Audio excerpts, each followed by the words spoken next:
মসজিদ মন্দির কিংবা কোনো ধর্মীয় উপাসনালয়ের আশেপাশে সামনে কিংবা কমিউনিটি সেন্টারের আশেপাশে সামনে যদি আধা স্বয়ংক্রিয় অস্ত্রশস্ত্র সহ পুলিশ দেখেন, ভয় পাবেন না। ভেবে বসবেন না যে এখানে কোনো ল অ্যান্ড অর্ডার সিচুয়েশন তৈরি হয়েছে কিংবা কোনো নিরাপত্তা নিয়ে সমস্যা দেখা দিয়েছে। না দর্শক, এটা আমার পরামর্শ না।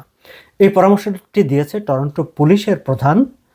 তিনি আজ সাংবাদিক সম্মেলন করে এই কথাটি বলেছেন। টরন্টো পুলিশ নতুন একটা প্রজেক্ট নিতে যাচ্ছে। সেই প্রজেক্টের আওতায় টরন্টোর বিভিন্ন ধর্মীয় উপাসনালয়, বিশেষ করে মন্দির, মসজিদ, ইহুদিদের যে সিনাগগ কিংবা অন্য ধর্মাবলম্বীদের যেসব উপাসনালয় আছে, সেখানে আধা স্বয়ংক্রিয় অস্ত্রশস্ত্র সহ লং রাইফেল এবং এইসব সহ সেখানে পুলিশ থাকবে। একই সঙ্গে পুলিশ থাকবে কমিউনিটি সেন্টারে এবং যেই সব জায়গায় ট্যুরিস্টের ভিড় বেশি থাকে, আনাগোনা থাকে, সেই সব জায়গায় পুলিশ মোতায়েন করা হবে। খুব শিগগিরই এই ব্যবস্থাটা কার্যকর হবে। কেন এই অবস্থা? টরন্টো পুলিশের চিফ ম্যারন ডেমনিকিউ তিনি আজকে যে সাংবাদিক সম্মেলন করেছেন সেখানে তিনি বলেছেন যে আসলে টরন্টোতে উগ্রবাদ বেড়ে গেছে, সহিংসতা বেড়েছে, টেরোরিজম বেড়েছে এবং হেট রিলেটেড ভায়োলেন্স এটা খুব বেড়ে গেছে।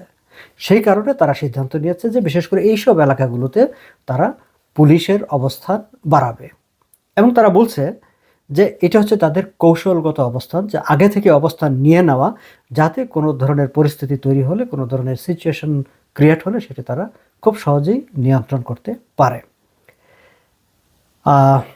অন্ততপক্ষে যে আগামী যে ওয়ার্ল্ড কাপ অনুষ্ঠিত হবে সেই সময়টা পর্যন্ত এই ব্যবস্থা থাকবে, সেরকম একটা ইঙ্গিত তিনি দিয়েছেন।